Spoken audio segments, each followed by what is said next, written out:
Okay, testing. I think we're broadcasting now. Okay, it's been a couple of weeks since I did my last broadcast. Last week, when I hit Friday, and we were just working with building reports, not enough data, and so we're just building reports to help look at some of the data that's being collected. And so last weekend, I decided to go to the next step while I'm still collecting data to because I'm confident I'm collecting data at a good clip now. We're not getting any outages. I'm refreshing on Sunday nights before the markets open, and it works for the whole week. And it shuts down when the futures shut down. It starts back up. And I haven't had any issues. Haven't had any mishaps. The only mishaps I had was let's see. I think it was Memorial Day that we lost power, and so I couldn't collect anything for a while. We were out of power. I think we were without power for like 12, 13 hours, so I missed a lot of the overnight because it happened right as the market was opening for Sunday night, and it went over until early Monday morning, and so it took a little bit. And so I have a data gap, but it's on light holiday activity, so I'm not too concerned. So this week, this past weekend and this week, I've been working on adding footprints, which is this new little chart to the right. And footprints are a little bit different than the candlestick structure.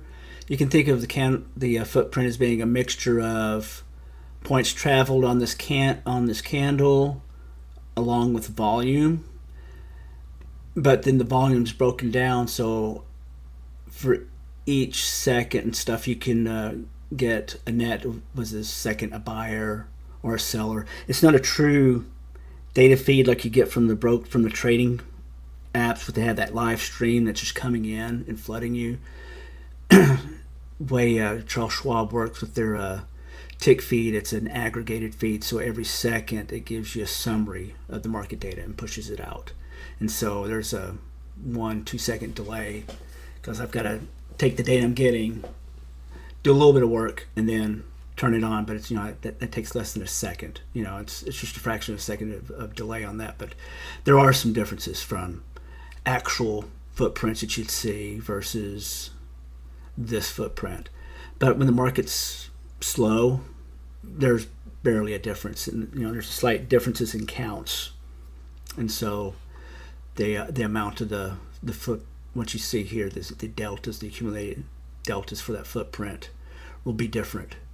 But usually what I've been seeing is that during the slow parts of the day, that the footprint count may be different, but the direction of it is what we're looking at.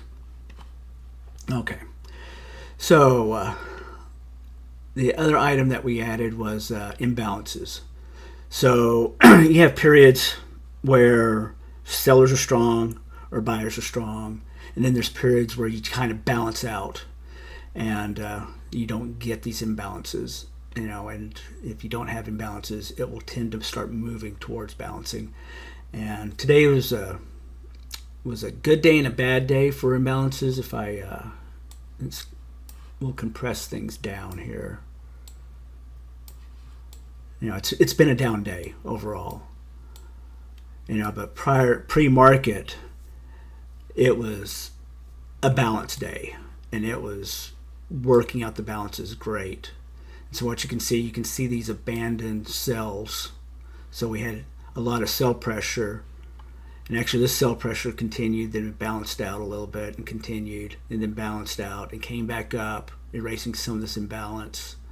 But then it's been a steady decline, and there weren't too many points where this created an imbalance. It just sold steadily, but not meeting the terms for the imbalance. And the imbalance is that it's got to exceed the body of the previous candle by 55% roughly. So if you have a strong sell and you exceed the body, then you start doing a buy, and that's what we had here. But the next candle, it started eating away and balancing out, and then bounced totally and turned into more of a sell signal, because as we kept on looking at it and comparing, we said, okay, this became a strong sell. And so that's what I've added in, and this is not a static buy and sell signal. It is dynamic, and it will automatically adjust as the market continues to trade. So we can go get into like a real time here. So like this sell signal, the sell imbalance, it's come down, but it went down technically all the way down to here, but then you had a buy, you bought into it, and so it retraced up and reduced the sell body size. But now that we have an imbalance here and we're kind of balancing out here, you could probably see some action going back up. And this is what we're looking at to generate trades. And I've been finding it very successful on this. There's some theories around trades and footprints. So these imbalances, you might want to move towards it. And when you hit this imbalance area, you're going to get a reaction. And depending on how fast you went up to it, that reaction you're expecting could be immediate sell down, because we had some sell pressure here. And with it going up, you may get additional sell pressure and it'll push the price back down. Or if it's been slowly consolidating out and it slowly comes up to here, when it hits this point, it may accelerate, because these people are going, oh, we're not getting to the sell side, and we're not going to keep increasing our profits. I need to get out. And so the sellers turn into buyers, and so it starts accelerating up. And that's what you're looking for. And this gives you a good picture of where to expect the interaction. So when you hit that point in the chart, when you're trading actively, it starts just jiggling, because those buy sells start happening, because that's that point. And this is just a graphical representation of a potential point where that can start happening. There's other points, but this one is a clear one that you can set up trades for. And if we go over here to the footprints, you can tell from the footprints we're just kind of going back and forth, up and down, up and down, up and down. It's not really traveling anywhere. And the net deltas on these are weak until you hit this. And so when we look at this footprint here, it's probably going to correspond with this downward push that we had. It may have even started on this 29. So this was a strong green candle at one point, and then turned. And that turned, so it could have been up several hundred, and it turned into a net green of 29. And usually when you see this is what we're looking for. We call it a flip. You have a red candle but green delta. That tells you that the sellers were starting to pick up and take down this green, and so it could continue on the downside. And then there's others where you have a green but a red delta. That tells you that even though you're going up at the time, that the buyers were running out of steam, and then you could get a reversal. This one, it's green, but we have so this is telling you that you had more buyers than sellers, but being a red candle, you might get continuation to the downside. And so this is the stuff that we're going to look at as well. So I've got the EMA crossings. We've got some two candle stuff, which I haven't been impressed with, but we're looking at other conditions around the two candles to see if under certain conditions these two candle signals are stronger than what they appear to be. When you start looking at them in aggregate, it's a 50-50 with the two candle. But if I have A, B, and C in this setting, and that two candle happens, and it happens 60% of the time, then you may have something there. So that's the kind of data collection that we need to have. And some of the data collection requires some of the stuff I've done with the footprint and these imbalances. We're starting to set up areas. If I have a two candle, but I'm near the top of this, and the two candle is a bear signal on that, we may hit a touch point and then get the fall down. That's what we're starting to look at. We're trying to collect more data points and see how they interact with each other, and if there's any kind of correlation with it that we can actually start putting weights on and saying, here's the conditions and here's my probability of this kind of trade happening at this point in time. So while we've been talking, we've just been balancing out here. We haven't been approaching, but as you see, these candles are long on the top side, and we keep falling back. And this is a strong sell day. And you'd expect any kind of upward momentum is going to get sold down. And sometimes you get the sell down and it just breaks. And we've had several breaks here in the past hour, roughly. And so I don't expect any of this stuff to get closed. Even at end of day, we may get some buy up, but it's going to hit a point probably around 29,380 if we start zooming out. That if we do recover today a little bit, it may come up to this main congestion point and just stop and just call it a day. But that's why I'm trying to do the side broadcast during trading hours so you can see the markings. One of the things I've noticed, it's just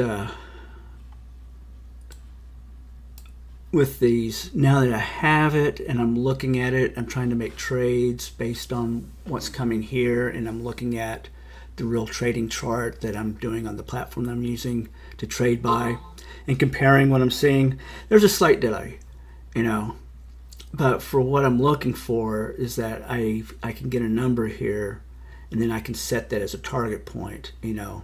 Do I want to buy now here at this bottom and go for a run up? But when I look at the footprints here, we're trending negative. It's just negative volume. So it's like, no, I don't want to do that. And so that's where you can start changing your mind and help improve your trade chances. And this is all the information you just want to get in front of you. A lot of things I've seen is that all this stuff, you can get it on most of the platforms, but it's not consolidated and it's not dynamic, and it doesn't.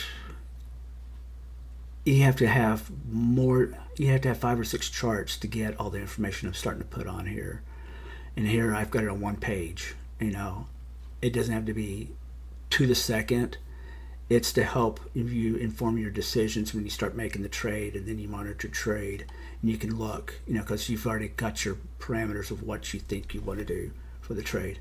As we can see here, we're continuing to break down, and the footprints are starting to go more negative. So this is the most negative we've seen so far since I've started the broadcast. So that was a strong down signal. You can see it here. So we've gone down 30, let's see, 20, 40, 50, almost 60 points. So it's all of this is the downward move that we've seen right here. That's one of the things. And so right now we're still developing, but I'm supposed to, I think this signal is one of the new things I just did. So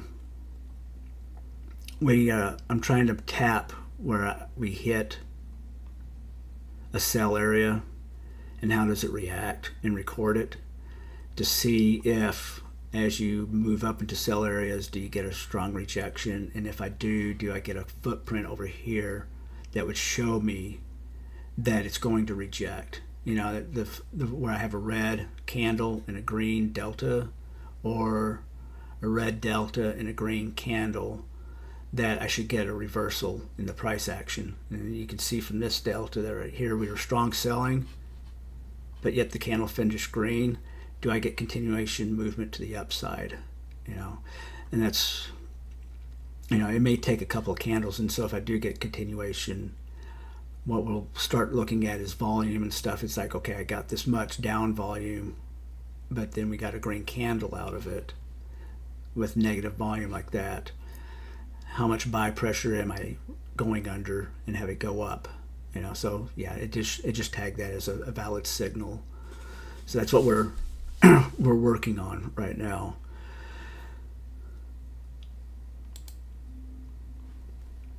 Let's see. If I go into the trading app, we can go over some of the things that we developed over the past week. I've got an initial footprint report that we've been running, and I've put in some qualification rules, but those rules may change because right now we're just doing research. And so in the past 2 weeks, 2-3 weeks, that I've been getting some consistent data. We've got 101 raw flips. So it's starting to come up. And then I've qualified 21 of them. So this qualification was that prior to that flip, I had 2 successive candles or more, 2 to 5. That, let me go back to the other. So what we're doing for a qualified flip on that report, I'd have to have two or more candles. Say, here's an example, because we had the flip right here. I have a 1, 2, 3 in the downtrend. So we have an established downtrend on the footprint. And then we have a green candle with a negative delta here. And now I want to measure what happened after that. And that's what the analysis is doing on this report right here. So it's kind of the translation, that's the graphical translation of what we're doing on the report here is to look. And so I had 21 that qualified, that met the criteria that it was in a trend. And then we got this flip where you had either green candles going up and then a green candle with a red delta. What happens after that? Or you had 3 candles going down. Then you have a flip with a green candle but with red delta. Or it would be it could be a red candle with green delta, and then you're expecting a reversal or you're getting a continuation. So I've got to work out the combinations, and I haven't really gotten down into the weeds yet on these combinations to say, right now I'm just looking for, I've got a flip signal and it met the criteria of being in a trend when that flip signal turned on. And then what happened after that? And since we're saying flip, I'm expecting a reversal. And what this is saying on the qualified is that 2/3 of the time I do get a reversal, and that reversal is a 15-point reversal. So that's giving me my expected target. So if I'm in a market and we're going down, and this is on the 60 footprint, so you have to travel basically 15 points on the NASDAQ to get your 60, so that's 60 ticks, which is equal to 15 points. And so we're looking at, so I could get a full candle retracement or full 15-point retracement on the next footprint or two. That's what we're measuring for. And that's what this is. So we're coming up with 2/3 of the time. So this is strong. This is a very strong indicator. And so I'm going to continue with this.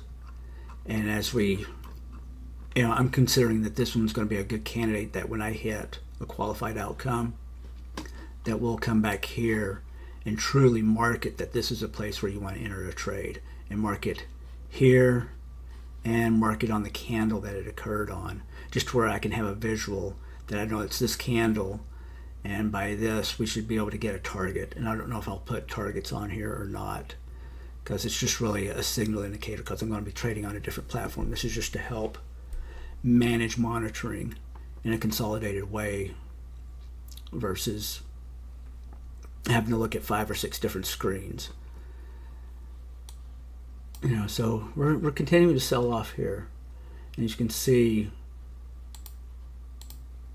I'm going to get rid of this yellow on the last click, because it doesn't give me any added benefit. It's just I didn't specify anything, so that's going to be one of the things to take off. So right now we can see that we've had, notice it's green with green delta, so it's not really a flip. So we're not getting a strong response. This is just more drifting and consolidating. But since this wasn't a surge, there's no imbalance. So this is all considered imbalanced trading. So we don't have any new signals or any new imbalance areas to push. So it could drift, and it could drift all the way up. But if we start seeing a more upward drift, and I start seeing these lines start adjusting and flattening out, then I may expect a return back up to this imbalance area. And at that point, depending on how fast we return to it, we expect maybe a flip and come back down, or if it builds slowly and goes into it, it may just grind all the way up into it. We're almost getting to the power hour where things start picking up and moving faster. But right now, this is the perfect time for all these indicators with this. Since it's not a perfect data feed and I'm approximating, the approximatings get more accurate the slower the market is. The faster the market is, and too fast, you don't really want to trade in it because you're just trying to catch that falling knife with the volatility. But we can see we have a lot of imbalances up here, and the past week the market's been strong at balancing out. So even though there's been strong moves, if you knew about these areas, then you'd know that the moves were strong to get to an area where it just balanced out, and then it starts searching for the next area to balance out. And if it creates any imbalances while it's going through this balance out, you could expect it probably to drift back down and balance out that area before continuing on in the original trend. And that's just, and these are all trade setups that we're looking for.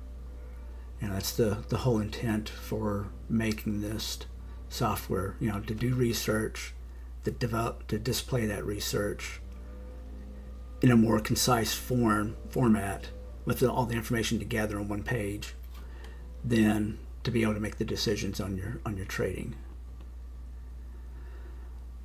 Okay, so the next steps is just refining this down, seeing if I can fix things during the faster sessions, analyze some of the data that we're getting to see if I can get some more accurate deltas. I'm not sure if I can get more accurate deltas from the trading platforms, just to where I can compare and see what I'm missing. But it's really just I'm missing some details, because when you consolidate, you're averaging out some stuff, and then that loses some of the delta details. And so I'm probably overstating, like this 500 delta negative. It's probably less, but in the 2-second update, where there may have been a lot of two-way action, or the 1-second update, there may have been a lot of two-way action, I have to take that action and give it a number. So if it's down compared to the last signal, then it's a negative delta change, and if it's up on the next one, it's a positive delta change.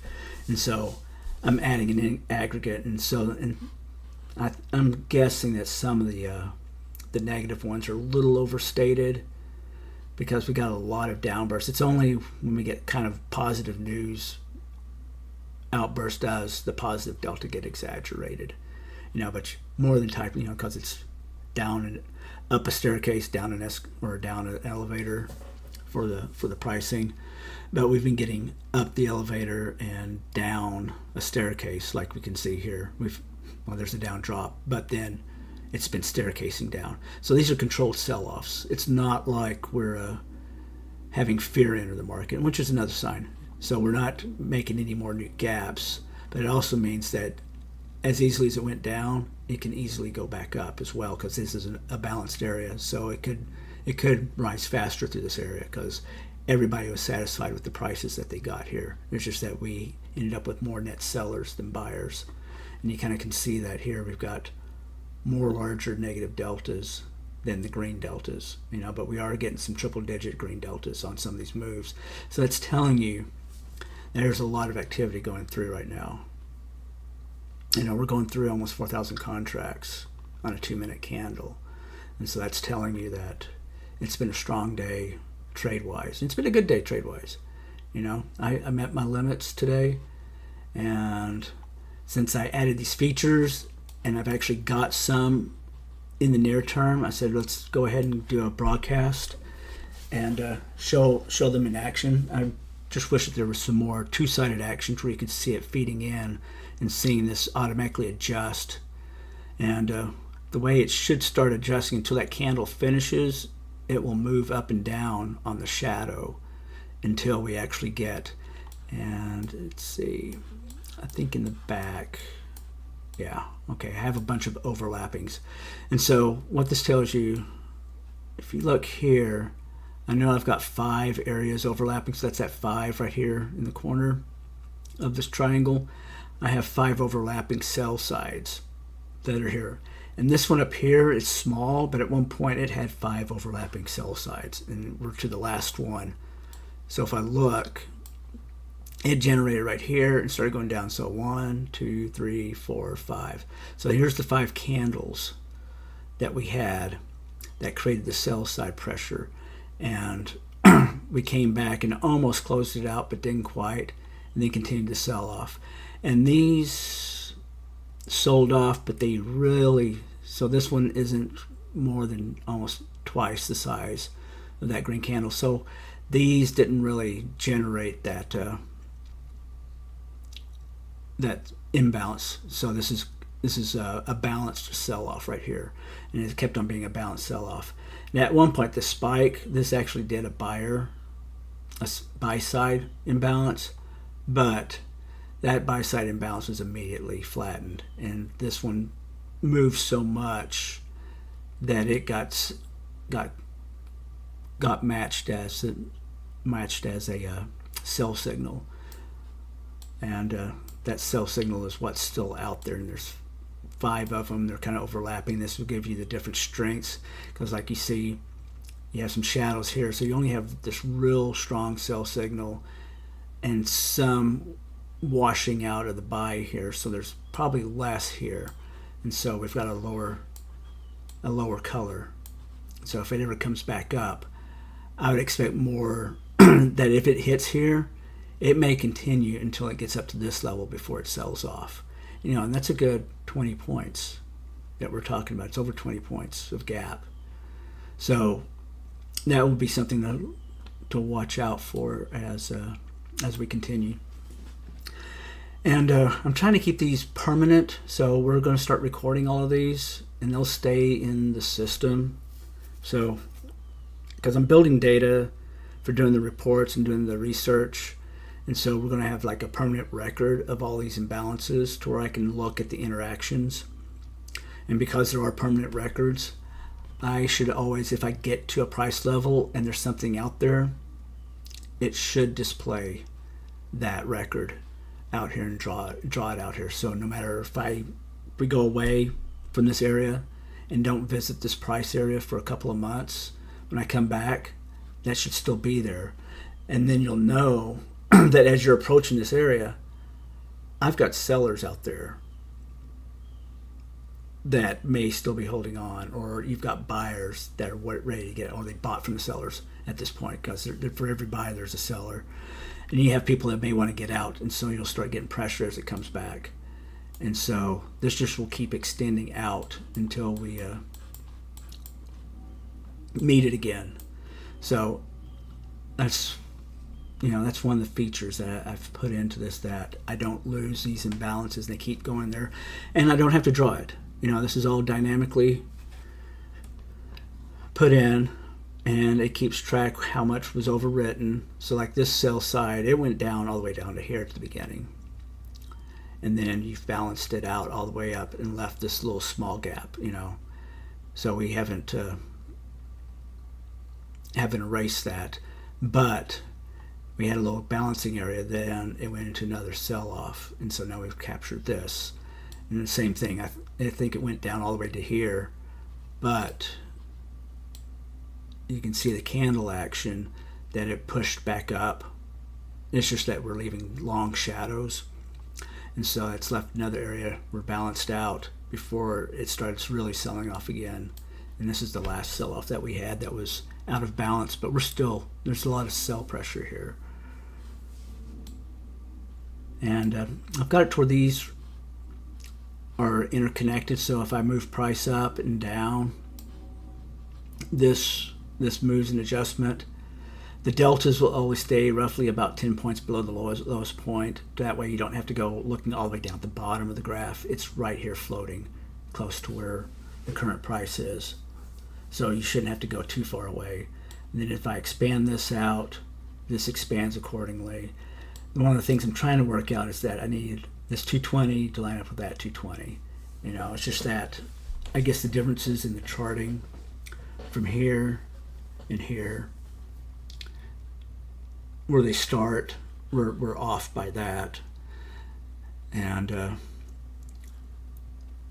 I may have to I'm just this is the part of working with the AI agent, of getting things like this lined up, because it's hard to describe. And even if you give a picture, it's still trying to figure out how to display, keep things on par with everything else. And so it's one of the little things that I'll be working on refining. It's not a detriment yet. It would be nice instead of being 20 points off on the graph, because we've been selling a lot. So I usually keep it at 10 point, but 10 point I'm losing a lot of information. This is another thing. If you're trading, then if you're having to compress down to actually see things, then you should be reducing your size, because you can cut your size in half and still get the same dollar winnings that you would get. And so, but you're cutting your risk in half, and that keeps you from blowing your accounts. Because if we get a news pop and it goes in one direction away from what you were going on in a trade, then you have a chance of getting out and not blowing the account. Okay, I think I've covered everything that I wanted to for this week. We're gonna start working this. I'm noticing this. So this is a live candle. We've got 2 live candles, and this should be actually lower than what it is. This is a bug. I fixed the bugs on displaying the candles here. I just have some issues when we get around that 15-minute mark, that the 15-minute, so the 5-minute, it's flattened out too. So when you get 2 candles, it tends to over exaggerate, because this one candle's crossed over that 15-minute mark, because it's going to the 16 here because of the 2-minute candles, but I'm on a 15-minute signal, and this is just refining down on how to calculate this last little minute. But you do see distortions on these, and I thought I had resolved it, but this is just one of those little bugs that we just have to hammer out on how to calculate when I've crossed one time period, but I'm still working with a new time period, and how to adjust that out, because they're approximations, because EMA builds everything based on the last candle. Well, now I've got 2 temporary candles that are being based off of a real candle here. So that's effectively what we're doing with these EMA approximations, is that this is my candle of truth, and now I'm forecasting based on this candle of truth and the current price, and trying to display the trend line. And it sometimes gets distorted on these, but I've got enough of a trend line to know that, yeah, I'm still going down, so it should be lower than what it is. Like here, it's flattened out because I just switched to another candle. It's missing the calculation, so I know it's between that 15-minute and 16-minute that calculation hasn't been truly resolved. And so now I'll go back to the agent, because it was for the 2 candles that I was getting it. Now we're getting it down to only when I have 2 temporary candles does the information get distorted too much. And now that I've got this, there's supposed to be okay, so I did catch it. So one of the fixes was that once this candle solidified, it would go through a re-update cycle and adjust, but we're still off when I'm on that 2 candle and we're crossing over from 15 to 16. And so that'll be one of the bugs that we're working out. It's just small refinements. And I'm getting to a point where this is the trading tool that I envisioned when I started working on this project a couple of months ago. And now it's seeing what real world data looks like in it, and seeing what I can modify or what I can't modify, and determining how important is that data to be as real time as possible, or does it not? Because I'm noticing that doing with the footprint trades and stuff, you've got to give it time. And if it's a really slow market, then you've got to give it even more time. And if it's a fast market, you give it less time. But you'll know pretty soon. It's like here we're seeing, let's see, is that a green? Yeah. So we have a green and a red footprint here. So that's 15, 30, 45, nearly 60 points that we've gone up. And so it's almost this whole green candle is represented by these footprints right here. And we had a reversal. And so that would have mean get in. So I probably would have gotten in around here. Let's see, 21, 25. So we would have gotten in about right here. And then I would have had a target of 15 points or 20 points. We're going to adjust it by the ATR. So right now I'm just saying the flat 15. I mean, we're not tracking about how high it went. I can go and look at the individual lines on the report and get the details. Yeah.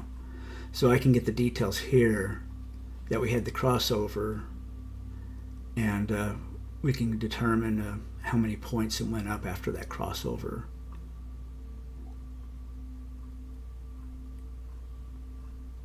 And as you can see, there's a lot of 100 points on here. So 100 points is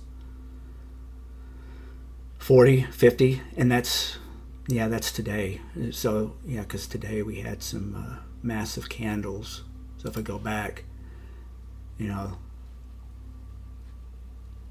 4. So this is 40-point candles here. And there earlier today there were like 100-point moves, and so I have it track out for 5 candles beyond. What is the maximum move you had in that time period, and within 5 candles, 10 minutes, you have 100 points. So that's, and this is like real time. We're looking at the reports as they're generating real time and looking at the candle structure. And now it's just building reports, looking at it, analyzing it. And then if it's strong, and this one's a strong one, it's 2/3 of the time we get something. You saw it right here that we have a reversal candle because we were on a trend. The trend's fallen off, and we had a sharp uptick after that. And that's exactly what I'm looking for to get into on these trades. Is that here's the tick, it finalizes, and I know for the next 30 points, or at least 15 points. We'll start off with 15, but we'll look at the ATR at that point too and adjust accordingly based on the ATR what these should be. So that's one of the things, it's like, okay, get the final move, compare that to ATR, and then how much more ATR was that move? Was it 1 ATR? Was it half an ATR? And then I'll be able to say, with this ATR, I can adjust to this and have this displayed on the chart. I may give a sound signal or something just to notify, and then we're off to the races on the trading chart. And hopefully that improves the hit rate and helps reduce the risk that you're taking on and improve overall winning. So this is, out of all the signals I've been testing and doing, this has probably been the strongest one. It's just that this one, I know when the market slows down, the amount of times that you see this signal slows down. It's like everything. So it's just how many can you gather and how many signals that you can display and keep track of. And mentally, you can only keep track of a handful, and that's why people have their go-to.